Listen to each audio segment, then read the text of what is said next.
মধ্যপ্রাচ্যের রণক্ষেত্র এখন আর কেবল ইসরায়েল বা ইরানের সীমান্তের মধ্যে সীমাবদ্ধ নেই। যুদ্ধের আগুন ছড়িয়ে পড়েছে আরবের মরুভূমি থেকে পারস্য উপসাগরের নীল জলরাশি পর্যন্ত। একদিকে তেহরানে যুক্তরাষ্ট্র ও ইসরায়েলের হামলায় সর্বোচ্চ নেতা আলী খামেনির মৃত্যু, আর অন্যদিকে এর ভয়াবহ প্রতিশোধ নিতে মরিয়া ইরান। কিন্তু ইরান পুরো মধ্যপ্রাচ্য জুড়ে কেন আঘাত হানছে, এই প্রশ্নের উত্তর খুঁজছেন সাধারণ মানুষ।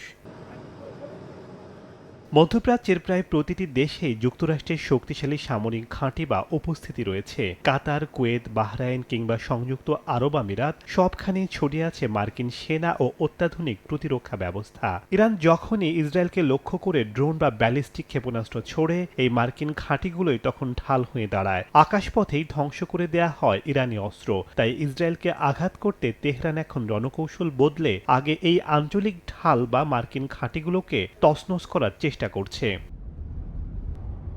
ইরান এবার শুধু সামরিক নয়, অর্থনৈতিক মরণ কামড়ও দিয়েছে। কাতারের বিশাল এলএনজি উৎপাদন কেন্দ্রে চালিয়েছে ড্রোন হামলা। উৎপাদন পুরোপুরি বন্ধ হওয়ায় এর প্রভাব সরাসরি গিয়ে পড়েছে হাজার মাইল দূরের ইউরোপে। মাত্র কয়েক ঘন্টার ব্যবধানে ইউরোপীয় বাজারে এলএনজির দাম বেড়েছে রেকর্ড 50%। একদিকে শীতের প্রকোপ, অন্যদিকে জ্বালানির সংকট, সব মিলিয়ে ইউরোপ এখন বেকায়দায় পড়েছে।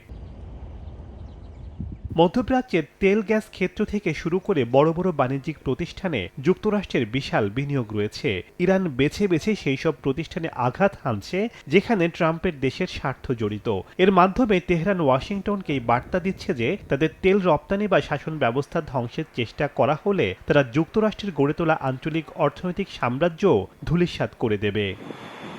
শেখ সাদি মারজান, সময়।